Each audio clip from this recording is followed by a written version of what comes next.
जय मसीह की आज की इस रात की प्रार्थना में आप सभी भाई बहनों का स्वागत करते हैं। प्रार्थना में जाने से पहले कुछ बातों को ध्यान कर लेंगे। यहाँ पे एक स्त्री को परमेश्वर पिता आज रात के समय में आपके सामने लेकर आ रहा है। ये स्त्री ने परमेश्वर का जो दास था उसको घर में बुलाया। परमेश्वर के दास को उसने रोटी खाने के लिए विवश किया और रोटी खिलाया और बड़े प्यार से उसको अपने घर में बिठाया और उसने उसको बोला कि जब भी तुम यहाँ पे ये गांव में आते हो तो हमारे परिवार में आओ, हमारे घर में आओ।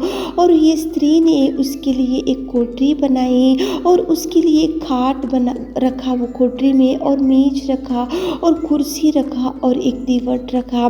कितना प्यार से प्रभु के दास को ये स्त्री ने घर में बुलाया, घर में उतारा, घर में आह्वान दिया और घर में बुलाकर उसको मान सम्मान दिया और उसको रोटी खाने के लिए विवश किया, फोर्स किया और उसको बोला कि जब भी तुम ये गांव में आते हो तो हमारे घर में आओ, हमारे परिवार में निवास करो, हमारे घर में रहो। कितना सुंदर आज रात के समय में ये स्त्री को परमेश्वर पिता आपके सामने लेकर आ रहा है। कौन थी ये स्त्री और क्यों परमेश्वर के दास को बुलाई? तो सुनो मेरे प्रियो, ये स्त्री कोई सादी सीधी औरत नहीं थी, लेकिन ये शूनेमी वासी एक धनी स्त्री थी, धन संपत्ति वाली स्त्री थी।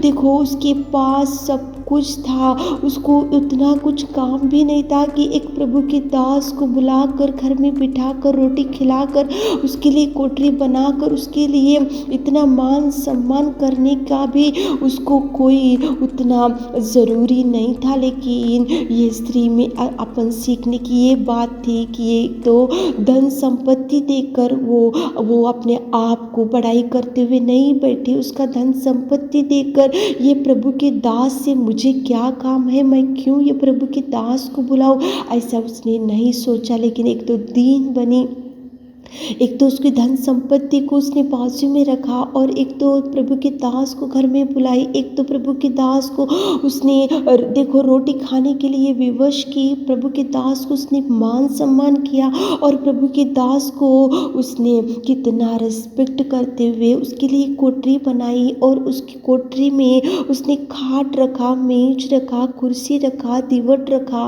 और उसने सोचा कि जब भी प्रभु का दास मेरे घर में आएगा तो इसको अच्छे से मैं देखभाल कर सकूं, इनका अच्छे से मैं सम्मान कर सकूं, इनको अच्छे से मैं रिस्पेक्ट दे सकूं, इनको मान सम्मान करने से मुझे प्रभु आशीषित करेगा। ऐसा उसने एक शूनेमी वासी धनी स्त्री ने सोचा और ये सब किया। मेरे प्रियो, ये सब उसने किया इसलिए प्रभु के दास ने उसको देखा, देखकर उसके जीवन में कमी घटी था, उसके जीवन में उसका कोप जो बंद था वो पूरी हो चुकी थी। तो प्रभु के दास को उसने बुलाया, इसलिए प्रभु के दास ने उसको बोला कि वसंत ऋतु के दिन पूरे होने से पहले तुझे एक बेटा उत्पन्न होगा। ये कैसे अद्भुत कार्य प्रभु के दास बोल सका, ये मुख से क्यों ये बात प्रभु के दास से आया? क्योंकि वो धनी स्त्री प्रभु के दास को मान सम्मान की, वो धनी स्त्री प्रभु के दास को घर में बुलाई। ये धनी शूनेमी वासी स्त्री ने रोटी खिलाई और कोठरी बनाई और उसमें कुछ सामान रखी और मान सम्मान की। इसलिए प्रभु का दास जो एलीशा था उसको संतान से उसने एक प्रॉमिस किया।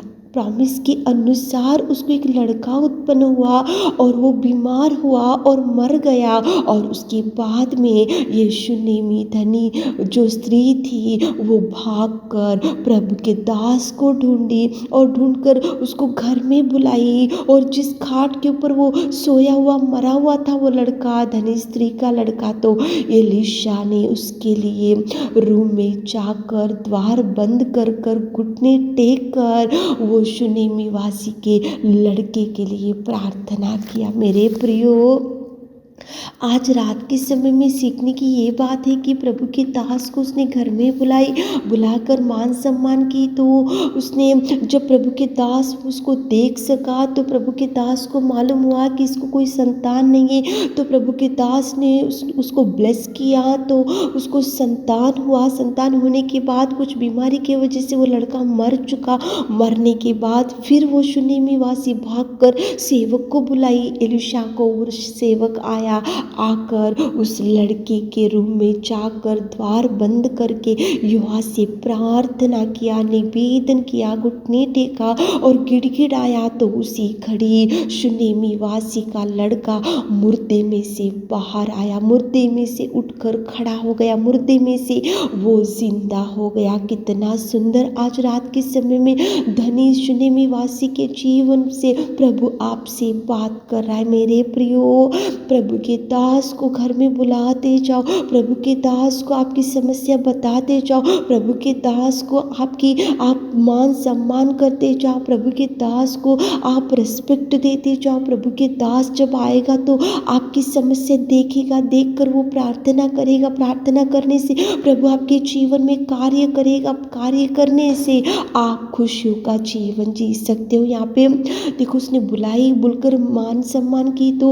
उसका कोख बंद था तो कोख खुला हो गया, उसको एक लड़का उत्पन्न हो गया। फिर वो बीमार हो गया, बीमार होने के बाद फिर से प्रभु का दास आया, दास आकर उसके लिए प्रार्थना किया। तो मुर्दे में से परमेश्वर पिता ने उस लड़के को उठाकर खड़ा किया। ये सब अद्भुत कार्य कैसे हुआ?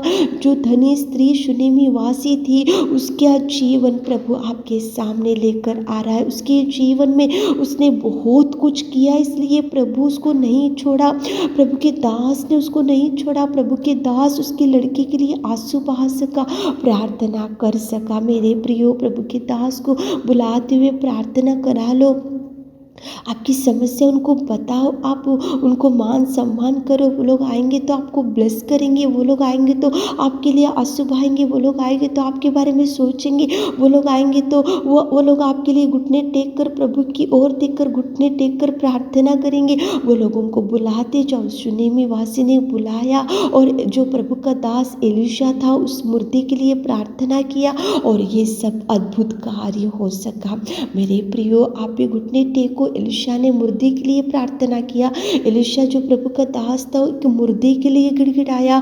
जो एलीशा प्रभु का दास था, एक जिंदा इंसान के लिए, लेकिन एक मुर्दे के लिए घुटने टेका, भीतर गया, द्वार बंद किया और प्रार्थना किया। तो मुर्दे में से प्रभु ने उसको जीवित किया। तो आज आप प्रार्थना करो, आपके जीवन में प्रभु अद्भुत कार्यों को करेगा, आपके जीवन में प्रभु सुधार लाएगा, आपके जीवन में प्रभु मिरेकल्स करेगा। लेकिन भीतर जाकर द्वार बंद करते हुए प्रभु के दास को बुलाते हुए प्रार्थना निवेदन करो, ताकि प्रभु आपको ब्लेस कर सके। आमीन।